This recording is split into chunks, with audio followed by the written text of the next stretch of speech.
Hello, everyone. Welcome. Today we are going to look at one of the most influential philosophers in all of Western civilization, David Hume. This is going to be a three-part series. Today we're going to be looking at who was David Hume, and then next time we're going to be looking at his most famous and influential works, and then we're going to be looking at his legacy and the impact he made in the long term. So who was David Hume? Well, David Hume was born in 1711 in Scotland, and Hume was not just a philosopher, but he was also a historian, an economist, and an essayist, known for kind of his skepticism and empiricism, which is what we're going to be looking at today and tomorrow. And next week, Hume questioned kind of traditional views on religion, knowledge, and morality, and he left behind a legacy that shapes Western thought profoundly, especially in the philosophical themes. Over the next slides, we're going to be looking at his life, his works, and why he remains so important to us even in the 21st century. So let's look a bit into his background. He was born in a modest Scottish family, and he experienced a lot of financial struggles. He eventually it became a kind of conflict between what he wanted to do, which was a writer, and kind of all the intellectual things he wanted to learn, and between the money that he actually had. He also deeply valued friendships, humor, and he had a lot of intellectual debates with his friends, although he did not have any romantic relations. Even after his death, his legacy continues to shape so much of our Western tradition. So let's look a bit into his early life. Hume's journey started in a very modest but still respectable family, and his father, Joseph, was a lawyer, but he tragically passed away when David was just two. Hume's mother, her name was Catherine, she raised her children to take responsibility despite all the financial challenges that she faced, and she encouraged David's intellectual kind of curiosity and passion even when they didn't have a lot of money. And so Hume, from a young age, was able to show his passion for learning, devouring books, and engaging with all these different ideas. And so, in a sense, his family's support for his education and encouragement for his passion has laid the foundation for all the achievement that he made. Let's look at his education. He began his formal education at the University of Edinburgh at the age of 12, and this was actually a typical thing for his time. And there he studied classical subjects like logic and philosophy, but he, however, found a traditional career paths like law or ministry very unfulfilling. He was not satisfied with that, and so instead of following the convention of the time, which was going to learn law or the ministry, he pursued independent study, which is I think just exemplifies his kind of genius, right? He read widely in philosophy, history, and science, and this all set the foundation for his later groundbreaking and pioneering work. Now let's talk about the man himself behind all these ideas. He was known for his very sociable and humorous nature. He loved hosting dinner parties and engaging in lively discussions with all his friends, and even with those who disagreed with him. He met a lot of critics through his career. He met a lot of people who disagreed with his work and his views of morality and religion, and who just disliked his work because of its style. But he still loved to engage in talks about this. And despite his skepticism about religion, which was kind of very adverse to the time, he was very tolerant and respectful of other people's belief. And I think this really set his ability to engage fully with the other side's argument and make the logically most convincing ideas, because when you fundamentally reject the other side without even acknowledging um, a possibility that they may be right, it kind of limits your argument. It limits the kind of the scope that your argument itself can be. And while his writing often criticized very traditional stuff, he was respectful and even admiring of some other aspects of it.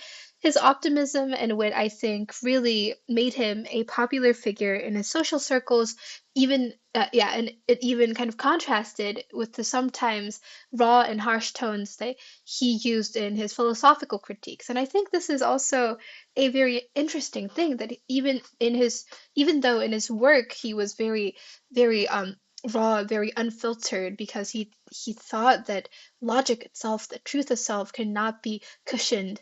He, as a person, was a warm and kind person who was tolerant of other people. Yeah, and he faced a lot of struggles, especially as we have mentioned, because his father died at a young age and he was raised by his mother mostly. Despite his like intellectual brilliance, he found it hard to have the financial background and stability to continue doing that. And even if the financial instability was marked in his early life, he continued to determinedly write and think, and this passion and dedication really never wavered through his life.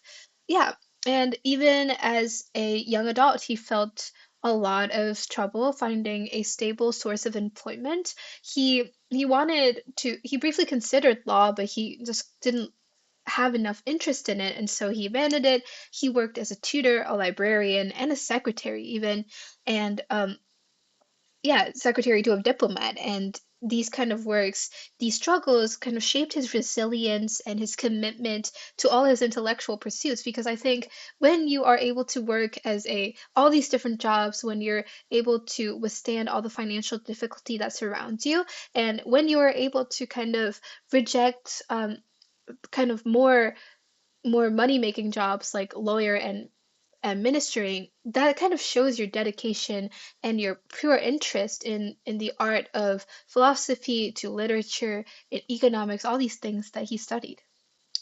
Yeah. Let's look at his romantic life. Like I have mentioned, he did not have any long-term romantic relationships and he was never married. That has been recorded and is known to us. He often yeah, his personal life was largely focused on his works and his friendships, and he really never got married.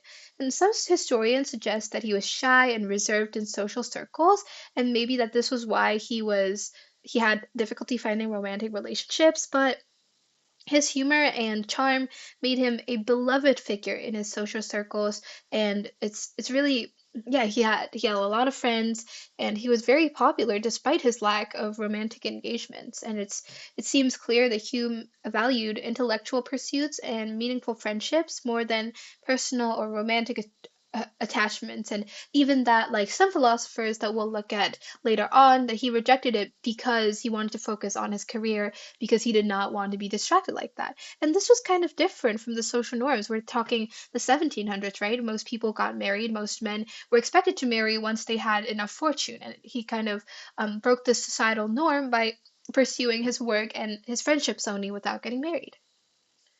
Yeah, let's look into his friendships now.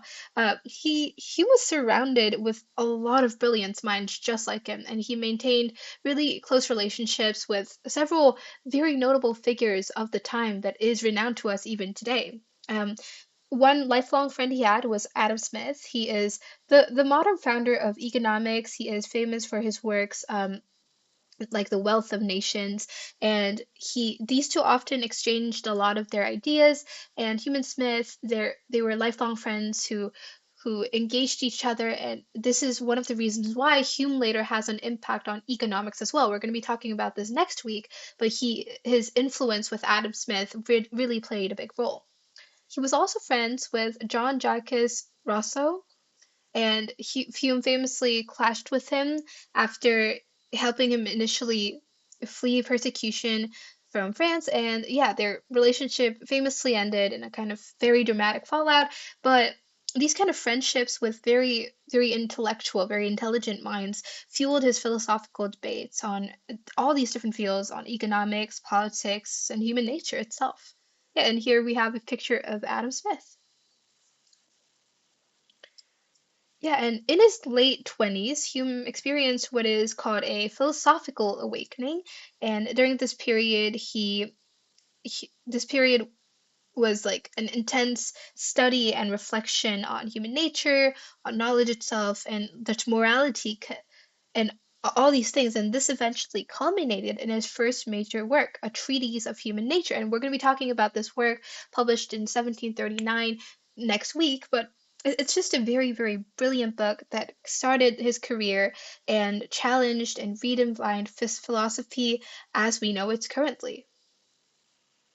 Yeah, and this kind of intense, very compact self-study, it wasn't easy. And Hume described a lot of suffering during this period, a lot of depression and self-doubt during these years, and he even called this his disease of the learned. And despite these struggles, he was able, through determination, to explore these philosophical works and pushed himself forward. And yeah, his guiding question became, how does the human mind acquire knowledge? And what are the limits to what we can know? And this kind of key to understanding the world is the foundation of a lot of the studying of human nature itself in our current works today. Yeah, and Hume through this works he kind of rejected traditional careers completely and decided very definitively to dedicate himself only to philosophy. And this work was not very well received at first. Um, it was initially there was a lot of criticism and it didn't make much of an impact, but it would later become recognized as one of the most significant contributions to philosophy, and it would influence generations of thinkers. I think Hume's awakening laid the background for his focus on skepticism and empiricism, these two pillars of his philosophical approach that we'll be looking at next week. Yeah. Oh, sorry. I also wanted to talk about his reputation during his lifetime. So, although Hume is celebrated a lot today as one of the greatest philosophers of the Enlightenment age and really the greatest philosopher of all time, his reputation during his own lifetime was a bit more complicated. So, let's start with his philosophical works. His major publication, A Treatise of Human Nature, it was met with very little fanfare, and Hume himself later wrote that the book fell dead-born from the press, and its very challenging and revolutionary ideas, particularly his skepticism about religion itself and his arguments on causation, kind of were misunderstood or ignored by many of his contemporary writers. But Hume really didn't give up. He wrote a lot of more works, such as An Inquiry Concerning Human Understanding, and these essays helped improve his reputation among philosophical and intellectual.